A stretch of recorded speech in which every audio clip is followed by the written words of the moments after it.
Inspirada en el fascismo español, El laberinto del fauno es un oscuro cuento de hadas que revela su distintiva mezcla de hechos y fantasía, poesía y política, dolor y placer, en el que las sombrías realidades de la guerra se combinan y se reflejan en un descenso a un inframundo habitado por monstruos perfectamente diseñados. La joven heroína del filme es Ofelia, cuya madre viuda se ha casado con un cruel capitán, involucrado en la vigilancia de la resistencia antifascista. Al poco tiempo, Ofelia se encuentra con un fauno que sugiere que ella puede ser la princesa perdida de aquel inframundo. Ofelia, encarnando la inocencia y la oculta pero irreal promesa de libertad, se embarca en una búsqueda que pondrá a prueba su verdadera naturaleza. Para profundizar en el análisis de esta película, platicaremos con el doctor Ricardo Alberto Ortega Soriano. Bienvenidas, bienvenidos a una emisión más de Cultural Derecho. Mi nombre es Diego Guerrero y el día de hoy vamos a hablar de una película que nos lleva a la época de la Guerra Civil Española, pero vinculada incluso con la fantasía, una extraordinaria película de Guillermo del Toro, me refiero al Laberinto del Fauno, y para ello me acompaña un querido amigo, un gran universitario, profesor, que fue profesor de la Facultad de Derecho y en este momento es el responsable, el director de la carrera en Derecho de la Universidad Iberoamericana. Ricardo, un placer tenerte el día de hoy aquí en Cultural Derecho. Gracias, Diego. Pues el gusto es mío. La verdad es que me honra mucho la invitación a poder conversar contigo y con el auditorio sobre pues, una película que me parece es extraordinaria, no solamente desde la perspectiva artística, sino que me parece nos permite conectar el ámbito del derecho y las reflexiones sobre el ejercicio del poder, particularmente en un contexto que me parece es muy útil en estos días. Hay una parte muy interesante cuando uno ve el Laberinto del Fauno, quizá no detectaría a simple vista todos los elementos del derecho. Generalmente, como lo hemos platicado en otros programas, uno cuando ve una película va encontrando estos elementos jurídicos cuando tiene una formación de abogado. Quizá un médico le encontrará esta parte, en Breaking Bad un químico le encontrará otras características, es decir, de acuerdo a nuestra formación vamos encontrándole elementos. En el caso del Laberinto del Fauno fue muy interesante cuando nos traes esta propuesta porque volverla a ver con ojos jurídicos nos lleva a otras características. ¿Por qué elegiste esta película y qué crees que sea el mensaje que Guillermo del Toro nos quiere transmitir con la misma? Pues mira, Diego, me parece que, por una parte, hay que tener en cuenta que esta película, de alguna manera, no solamente refleja una magnífica aproximación desde el ámbito de la cinematografía. Si yo no soy especialista en cine, desde luego, tampoco soy especialista en literatura. Yo soy simplemente un abogado que a lo mejor, como tú dices, con ciertos ojos puede aproximarse a esta película, pero a mí me parece que conjuga algunos aspectos que para mí plantean pues, mensajes muy importantes. Por una parte, creo que es una reflexión sobre el peligro que acecha a las sociedades cuando el poder y las leyes se ejercen de forma indiscriminada, sin ninguna clase de limitaciones y sobre todo afectando aspectos muy importantes de la dignidad humana. Entonces, me parece que esta conjugación entre la realidad y la ficción que utiliza el autor de la obra, pues me parece que nos permite generar muchas reflexiones sobre pues, qué tipo de sociedad queremos ser, de qué manera debemos aproximarnos al derecho y visualizar el derecho como un mecanismo para transformar estas condiciones de opresión que viven muchísimas personas y que es la opresión que viven muchos de los personajes de la película. Ahorita que mencionas los personajes, ¿con quién podríamos identificar a cada uno de ellos? ¿A quién representaría Ya lo mencionabas, hay una figura de la dictadura que no solamente se ve reflejada en España, sino en toda América Latina. Entonces, cada uno de estos personajes podría ser una representación de algún sector o de algún aspecto de la vida que tenemos. ¿Qué identificación tendríamos con cada uno de ellos? La historia es la historia de Ofelia, una niña que finalmente me parece que representa las ilusiones que tiene una sociedad, la perspectiva de cambio, las posibilidades de transformación que se pueden dar, la forma como las nuevas generaciones van encarando la vida, ¿no? Por otra parte, tenemos la situación de Carmen, que es la mamá de Ofelia, y que de alguna manera me parece que nos refleja, pues de alguna manera, el enorme sufrimiento que enfrentan muchísimas mujeres, sobre todo en sociedades muy patriarcales, en donde el poder además se ejerce de manera sumamente vertical. Por otra parte, tenemos la situación de Mercedes, ¿no? Mercedes, que finalmente trabaja para el capitán Vidal, que no tiene otra alternativa más que trabajar para él y que de alguna manera no deja de lado sus propias ilusiones y sus propias concepciones de libertad, ¿no? Porque finalmente ella es un enlace muy importante, es un apoyo muy importante para la guerrilla republicana, que de alguna manera resisten en la marginación y en el contexto de exclusión, pues el ejercicio de este poder.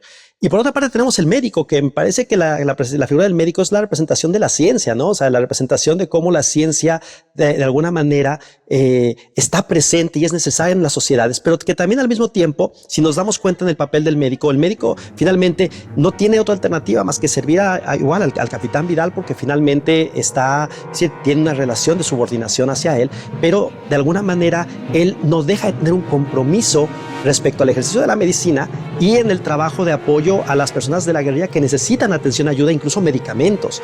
De hecho, pues me parece que la forma como termina el médico siendo asesinado por el propio capitán Vidal, pues es de alguna manera una forma en como a veces el poder aplasta en los elementos científicos que de alguna manera pues tendrían que estar al servicio de la sociedad y no ser utilizados para ser afectados por el poder político. Sí, me llama mucho la atención último comentario, porque parecería que la justificación de la Segunda Guerra Mundial, la propia Guerra Civil Española, había una connotación de eso marcaba las leyes, ¿no? Entonces había un cumplimiento del derecho, ¿no?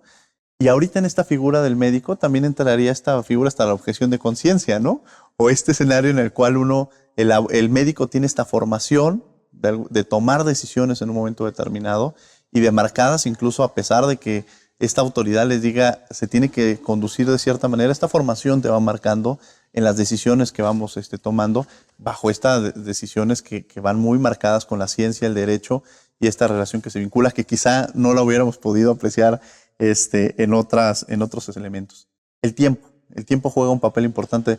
Hemos visto que ahorita las figuras en la historia han sido marcadas de alguna manera, y cómo vamos a ser vistos a lo largo de la historia. Entonces él quiere que se grabe la hora en la que puede llegar a ser su muerte, como se mencionaba, que había sido el caso de su padre, ¿no? El tiempo, me gustaría que platicara esta parte y de cómo nos vamos marcando a lo largo de nuestra historia en las acciones que vamos tomando. Sí, me parece que finalmente la película retrata, pues al final del día, pues cómo muchos de los personajes sufren y padecen el ejercicio del poder, ¿no? O sea, por una parte creo que en ese sentido, cuando uno observa cómo es el tránsito de las historias que se van tejiendo a lo largo de la película, pues uno puede ver cómo precisamente, ¿no?, cada uno de los personajes va buscando pues, sus propios espacios de liberación, ¿no? Tú dices una cosa muy importante y me salgo un poco el tema del tiempo para resaltar este tema.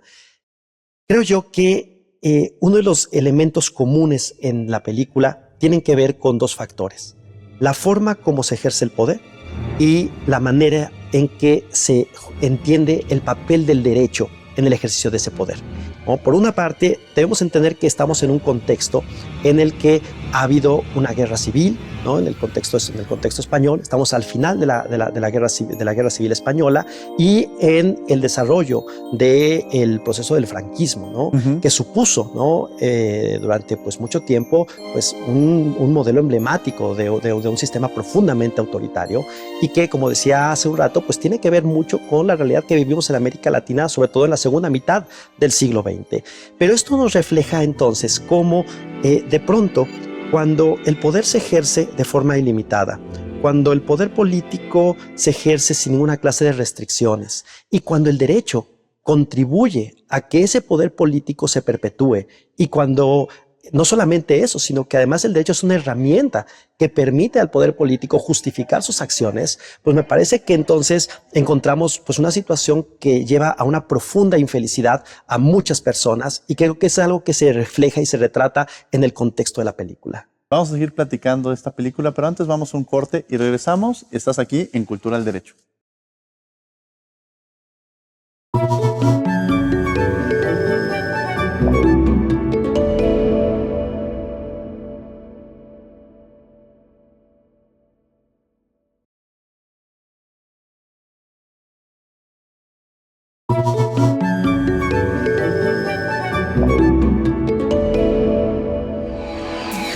Estamos de regreso en Cultura al Derecho y bueno, estamos platicando sobre esta maravillosa película, El laberinto del fauno, y me acompaña mi querido amigo egresado de esta Facultad de Derecho, quien fue profesor y ahorita es el responsable de la carrera en Derecho en la Universidad Iberoamericana, Ricardo Ortega.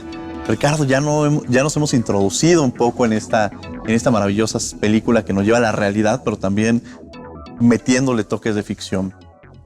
Yo platicaba al inicio sobre cómo verla con estos ojos jurídicos de alguna manera.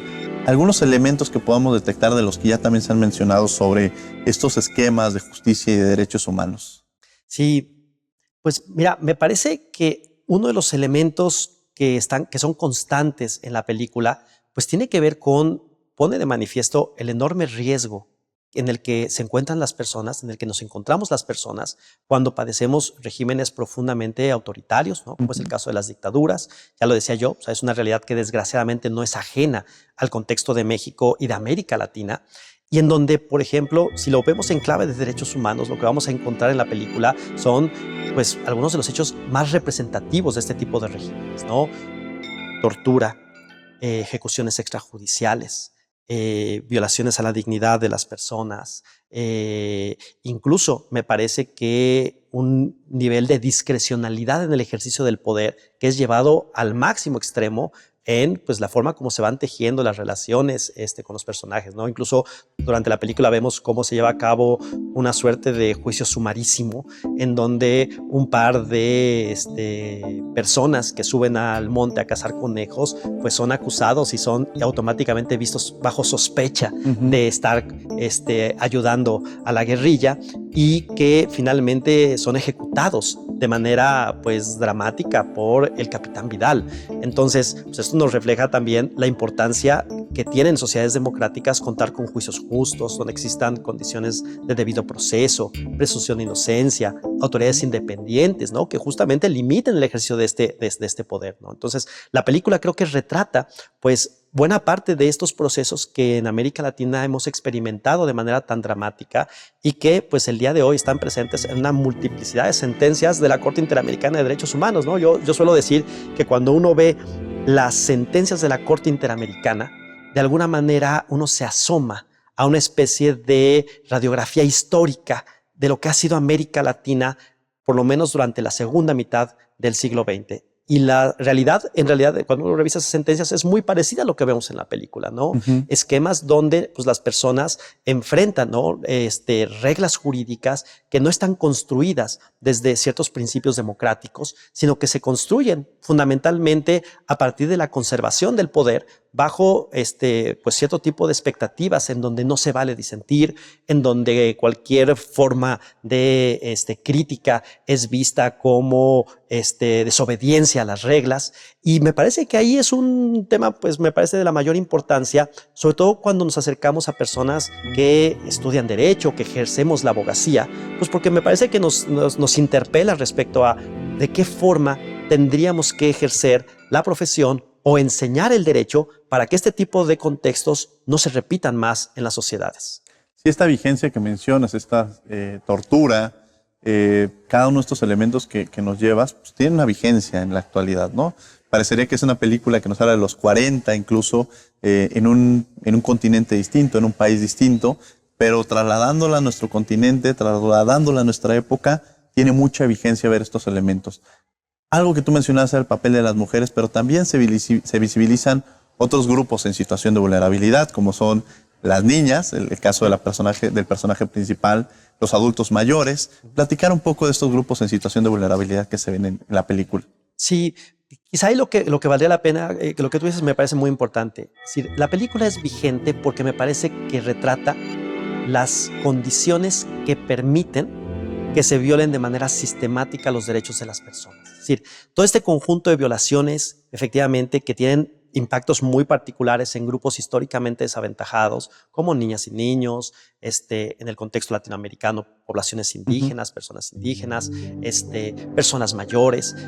Me parece que es posible en la medida en que se conjugan una serie de factores que construyen un sistema de jerarquías que es alimentado justamente por el derecho, ¿no? Por eso te decía que me parece muy importante llevar a cabo esta reflexión desde el propio quehacer del derecho, es decir, desde cómo pensar en sociedades distintas que no permitan que el ejercicio del poder y el ejercicio del derecho se lleve a cabo en estas condiciones que provocan grandes sufrimientos, ¿no? Me parece que cuando uno ve la película, pues uno ve pues cómo, por ejemplo, históricamente la situación de las niñas y los niños pues ha sido reducida básicamente a la de objetos que básicamente son relevantes en la medida que están conectados a alguna persona adulta. Su opinión no cuenta, es irrelevante, son incluso vistos o vistas como personas poco importantes, ¿no? Hay varios momentos en que incluso el capitán Vidal le tira los libros a la niña diciendo que pierde el tiempo. Entonces, la verdad es que eso por una parte. En cuanto al tema de las mujeres, también me parece que la película retrata de manera muy importante, pues, cómo de alguna manera a la par de estos procesos en donde se ha ejercido el poder de forma autoritaria en el contexto de las dictaduras o de gobiernos autoritarios y durante muchos años la forma como se ha ejercido el derecho ha ido de la mano de una configuración de corte patriarcal, ¿no? Es decir, hay ciertos momentos que la película me parece que permite retratar la vulnerabilidad especial en el que se encuentran las mujeres, particularmente cuando tenemos regímenes pues, que no solamente no reconocen su relevancia como personas dentro de una sociedad democrática, sino que incluso las agreden de forma sistemática, las condicionan a las decisiones, por ejemplo, que toman los hombres y que, pues, de alguna manera incluso las relegan a cierto tipo de tareas que por cuestiones de estereotipos o roles de género, pues se han reconocido específicamente para las mujeres. Claro. Bueno, pues vamos a seguir esta charla. Estamos en Cultura del Derecho y regresamos.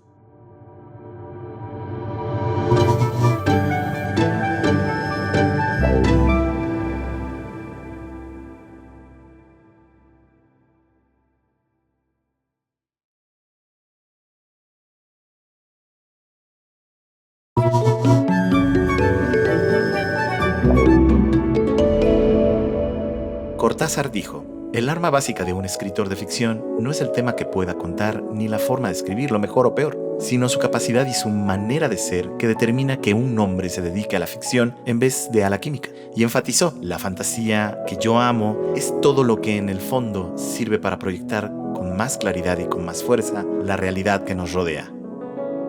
Una de las características esenciales del realismo fantástico es que ni el narrador ni los personajes son capaces de diferenciar entre un hecho común y un hecho fantástico, porque para ellos lo fantástico está dentro de lo común.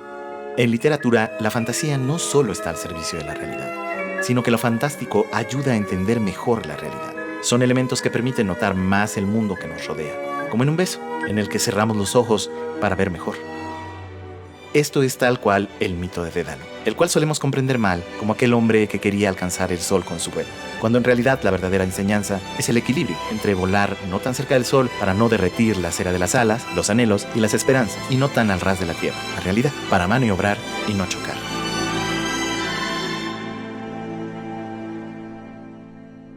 Estamos de regreso en Cultura del Derecho, aquí con Ernesta Laneta y con el Alebrije, que venimos de esta cápsula en la cual ellos ya nos introdujeron en algunos otros temas de que estamos abordando el día de hoy, platicando sobre el laberinto del fauno, y me acompaña, como ya lo habíamos mencionado, el doctor Ricardo Ortega, quien es egresado de esta Facultad de Derecho en la Universidad Nacional Autónoma de México y ahorita responsable de la carrera en Derecho en la Universidad Iberoamericana.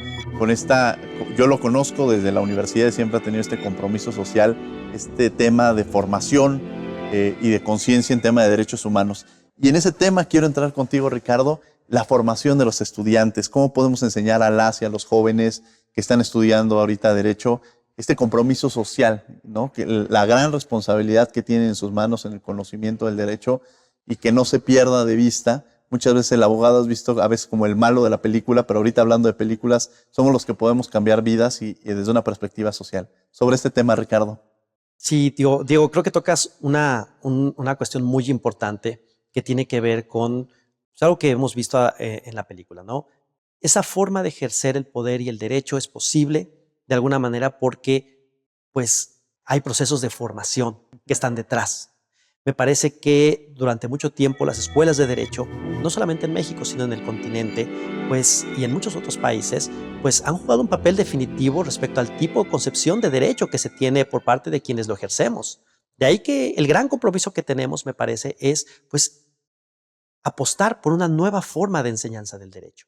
Enseñar el derecho desde perspectivas distintas, por ejemplo, enseñar que hay una vocación democrática en la configuración de las estructuras jurídicas, enseñar que el derecho puede ser una herramienta no que permita la conservación del poder, sino que sea una herramienta a favor de la transformación social y de la vigencia y respeto de los derechos de las personas. Entonces, creo que desde las aulas universitarias, y creo que pues ustedes en la Facultad de Derecho de la UNAM lo saben, nosotros ahora en la Universidad Iberoamericana, en la Ciudad de México, en el Departamento de Derecho también lo sabemos, tenemos que apostar por una nueva concepción de abogadas y abogados, sobre todo que sean capaces de responder a los grandes retos que enfrentan nuestras nuevas sociedades que están apostando a esquemas democráticos y a consolidar modelos democráticos que dejen justamente en el pasado este tipo de esquemas que afectaban profundamente a las personas, ¿no? Entonces, la formación de abogadas y abogados que se lleve a cabo desde las propias aulas,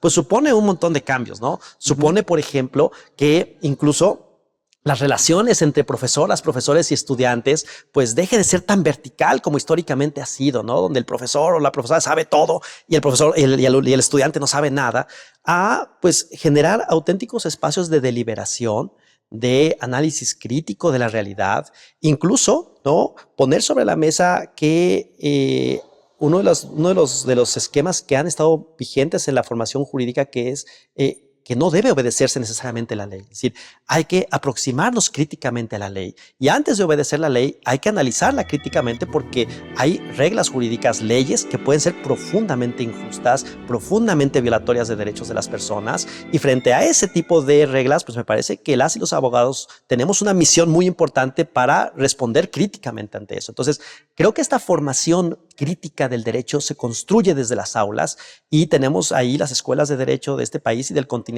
una enorme responsabilidad para justamente ir modelando concepciones distintas y un ejercicio diferente de la profesión en todos los ámbitos, ¿no?